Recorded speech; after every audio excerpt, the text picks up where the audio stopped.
বাংলাদেশের রাজধানী ঢাকা থেকে সড়ক পথে ১০৭ কিলোমিটার এবং রেলপথে ১২৬ কিলোমিটার দূরবর্তী ঐতিহাসিক সমতট অঞ্চল দোআঁশ, লালমাটি ও বাদামি মাটির সমাহারে বেষ্টিত নদী-নালা, খাল-বিল, সবুজ অরণ্য, সম্ভাবনাময় কৃষিপ্রধান অঞ্চল, পলিমাটি দিয়ে গড়া শিল্প, সাহিত্য, সংস্কৃতি, ঐতিহাসিক প্রত্নতাত্ত্বিক সম্পদ সমৃদ্ধ, প্রাকৃতিক সম্পদে ভরপুর, তিতাস বিধৌত এক সাংস্কৃতিক রাজধানীর নাম ব্রাহ্মণবাড়িয়া।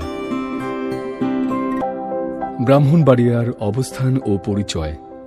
ব্রাহ্মণবাড়িয়া চট্টগ্রাম বিভাগীয় অঞ্চলের একটি সুন্দরতম, সম্ভাবনাময় ও সমৃদ্ধশালী জেলার নাম। এই জেলার উত্তরে হবিগঞ্জ ও কিশোরগঞ্জ জেলা, দক্ষিণে কুমিল্লা জেলা, পূর্বে ভারতের ত্রিপুরা রাজ্য এবং পশ্চিমে নরসিংদী ও কিশোরগঞ্জ জেলার অবস্থান। অর্থাৎ উল্লেখিত জেলাগুলোর ঠিক মধ্যবর্তী স্থানে এই জেলার অবস্থান।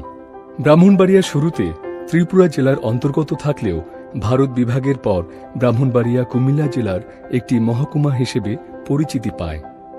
পরবর্তীতে ১৯৮৪ সালের ১৫ই ফেব্রুয়ারি ব্রাহ্মণবাড়িয়া একটি পূর্ণাঙ্গ জেলা হিসেবে প্রতিষ্ঠা লাভ করে। ১৯২৭.১১ বর্গ কিলোমিটার অর্থাৎ ৪,৮১,৭৭৭.৫ একর আয়তনের ব্রাহ্মণবাড়িয়ার মোট জনসংখ্যার পরিমাণ ২৩,৯৮,২৫৪ জন প্রায়।